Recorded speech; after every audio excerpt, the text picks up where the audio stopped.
19 मार्च को लंदन में भारतीय दूतावास के सामने एक ऐसी घटना घटी जिसमें सैकड़ों की संख्या में प्रदर्शनकारी प्रदर्शन कर रहे थे। ये भीड़ थी खालिस्तानियों की, जिनके हाथों में खालिस्तानी झंडे और पोस्टर थे। इन पोस्टरों में free Amritpal Singh, we want justice, we stand with Amritpal Singh लिखा हुआ था। देखते ही देखते प्रदर्शन उग्र हो गया। इससे पहले कि सुरक्षा बल कुछ कर पाता, भीड़ में से एक शख्स ने दूतावास में लगा तिरंगा झंडा उतारने की कोशिश की और खालिस्तानी झंडे को फहराने की। ये प्रदर्शन भले ही लंदन में हुआ, लेकिन इसकी धमक पंजाब समेत पूरे भारत में दिखी, क्योंकि उसी दिन पंजाब में करीब 150 खालिस्तानी समर्थकों को पंजाब पुलिस ने गिरफ्तार कर लिया था। लेकिन अभी भी अमृतपाल फरार था। तो आइए जानते हैं कौन है अमृतपाल और क्या है खालिस्तान और क्यों उठ रही है इसकी मांग, जिसका सबसे बड़ा समर्थक अमृतपाल इस समय देश में मोस्ट वांटेड की लिस्ट में है, बताएंगे। लेकिन इससे पहले आपको हमारे चैनल को सब्सक्राइब करना होगा, साथ ही बेल आइकॉन को दबा दें ताकि सभी वीडियो आप तक आसानी से पहुंचे। अमृतपाल सिंह ये एक ऐसा नाम है जो अचानक से सामने आया। इस नाम को पहले ना कभी किसी ने सुना और ना ही इसे कभी किसी आंदोलन में देखा गया। यहाँ तक कि आज जिस संगठन की बात हो रही है, वारिस पंजाब दे, और जिस संगठन का अमृतपाल सिंह को प्रमुख बताया जा रहा है, उसमें भी कभी अमृतपाल को नहीं देखा गया। लेकिन इस सब के बाद ये सवाल आता है कि आज चारों तरफ अमृतपाल अमृतपाल हो रहा है। ये नाम आया कहां से और इतना पॉपुलर कैसे हो गया? कुछ दिन पहले की ही बात है, जब अजनाला पुलिस स्टेशन में बहुत बड़ी संख्या में हथियारों से लैस लोगों ने पुलिस स्टेशन पर हंगामा शुरू कर दिया, जिसमें हजारों की संख्या में लोग थे और इन सभी ने बैरिकेड्स तोड़कर स्टेशन में हंगामा किया। भीड़ ने बंदूक, लाठियां, तलवारें चलाना शुरू कर दी, जिसमें कई पुलिसकर्मी जख्मी भी हुए। यह हंगामा इसलिए शुरू हुआ क्योंकि अमृतपाल सिंह के साथी लवप्रीत तूफान को पुलिस ने गिरफ्तार कर लिया था, जिसे छुड़ाने के लिए अमृतपाल समर्थकों ने अजनाला पुलिस स्टेशन पर हमला किया।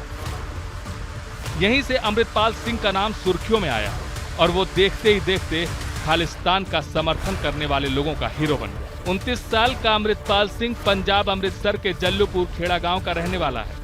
उसने 12वीं तक पढ़ाई की और उसके बाद वह दुबई चला गया, जहां पर उसने ट्रांसपोर्ट का बिजनेस शुरू किया और कुछ सालों के बाद भारत लौट आया। अमृतपाल सिंह का कहना है कि वह जर्नैल सिंह भिंडरावाले का अनुयायी है।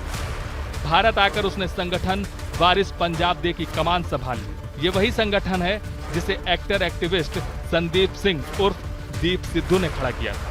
लेकिन दीप सिद्धू की मौत के बाद अमृतपाल ने इस संगठन को बहुत जल्दी ही हाईजैक कर लिया। हालांकि अमृतपाल पर कई बार आरोप भी लगे हैं कि उसने पूरी प्लानिंग के साथ वारिस पंजाब दे पर कब्जा किया और इस संगठन को जबरदस्ती खालिस्तान से जोड़ा गया। लेकिन इस बात में कितनी सच्चाई है, अभी तक इस बात का कोई खुलासा नहीं हो पाया।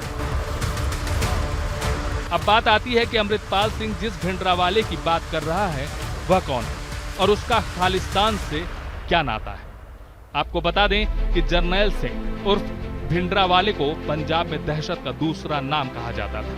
सिख धर्म की संस्था दमदमी टकसाल से जुड़ने के बाद जर्नैल सिंह के नाम के पीछे भिंडरावाले लगाया गया। इसके बाद से ही लोग इसे भिंडरावाले के नाम से जानने लगे। करीब 30 साल की उम्र में जर्नैल सिंह को इस संस्था का अध्यक्ष चुन लिया गया और यहीं से भिंडरावाले ने एक अलग देश बनाने की मुहिम को हवा देनी शुरू कर दी। फिर क्या था, पंजाब में सुलग रही हिंसा को जैसे ही हवा लगी, हिंसा भड़क उठी। वैसे तो खालिस्तान आंदोलन की मांग देश बंटवारे के साथ ही शुरू हो गई थी, जब 1947 में अंग्रेज भारत को 2 देशों में बांटने की योजना बना रहे थे। तभी कुछ सिख नेताओं ने अपने लिए अलग देश खालिस्तान की मांग की। उन्हें लगा कि अपने अलग मुल्क की मांग करने के लिए ये सबसे उपयुक्त समय है। मगर उस समय सिखों की अलग मुल्क की मांग बंटवारे में दब कर रह गई। लेकिन ये पूरी तरह शांत नहीं हुई थी, यूं कहें कि अभी भी सुलग रही थी। और इसी सुलगती हिंसा को 80 के दशक में भिंडरावाला के भड़काऊ भाषणों ने भड़का दिया, जिसके बाद साल 1981 में पंजाब केसरी के संपादक लाला जगत नारायण की गोली मारकर हत्या कर दी गई। कहा गया कि भिंडरावाले ने ही इस हत्याकांड की साजिश रची। हालांकि तब उसे गिरफ्तार नहीं किया गया। इसके 2 साल बाद 1983 में पंजाब के डीआईजी की हत्या कर दी गई। कुछ ही दिन बाद एक बस में घुसकर बंदूकधारियों ने कई हिंदुओं को मौत के घाट उतार दिया। पंजाब में हिंसा बहुत तेजी से आग की तरफ फैल रही थी, जिसे देखते हुए पंजाब सरकार को बर्खास्त कर इंदिरा गांधी सरकार ने पंजाब में राष्ट्रपति शासन लगा दिया। तब तक भिंडरावाले स्वर्ण मंदिर में घुस चुका था और उसे अपना ठिकाना घोषित कर दिया था, जहां अपने सैकड़ों साथियों के साथ अकाल तख्त पर बैठकर वो पूरे पंजाब में अपनी दहशत फैलाने लगा। इसके बाद उस वक्त की मौजूदा प्रधानमंत्री इंदिरा गांधी ने इस पूरे चैप्टर को ही खत्म करने का फैसला किया और यहीं से ही ऑपरेशन ब्लू स्टार की शुरुआत हुई। साल 1984 में इंदिरा गांधी सरकार ने ऑपरेशन ब्लू स्टार को जून महीने में चलाने का फैसला लिया।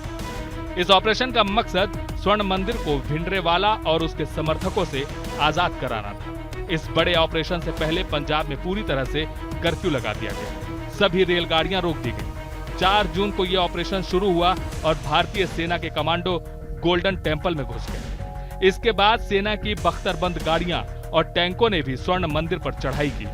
करीब 3 दिन तक चले इस ऑपरेशन में भिंडरेवाले के कई समर्थक मारे गए और 6 जून को आखिरकार भिंडरेवाले भी मारा गया। इस पूरे ऑपरेशन में करीब 80 से ज्यादा जवान शहीद हुए, वहीं करीब 500 चरमपंथियों को मार गिराया गया। जिसके बाद ऑपरेशन ब्लू स्टार को लेकर इंदिरा सरकार की खूब आलोचना हुई और इस ऑपरेशन के करीब 4 महीने बाद ही इंदिरा गांधी को उनके 2 सिख बॉडीगार्ड्स ने गोलियों से छलनी कर दिया। साथ ही इस पूरे ऑपरेशन को लीड करने वाले जनरल A.S. वैद की भी गोली मारकर हत्या कर दी गई थी और यहीं से ही यह खालिस्तानी आंदोलन अकालियों के हाथ से निकलने लगा। इसमें कोई शक नहीं था कि 80 के दशक में खालिस्तान आंदोलन अपने पूरे उभार पर पहुंच चुका था और उसे विदेशों में रहने वाले सिखों के जरिए वित्तीय और नैतिक समर्थन भी मिल रहा था। पिछले 2 दशकों की माने तो आज भी इस आंदोलन को समय समय पर हवा मिलती रही और कोई ना कोई इसके समर्थन में खड़ा होता रहा।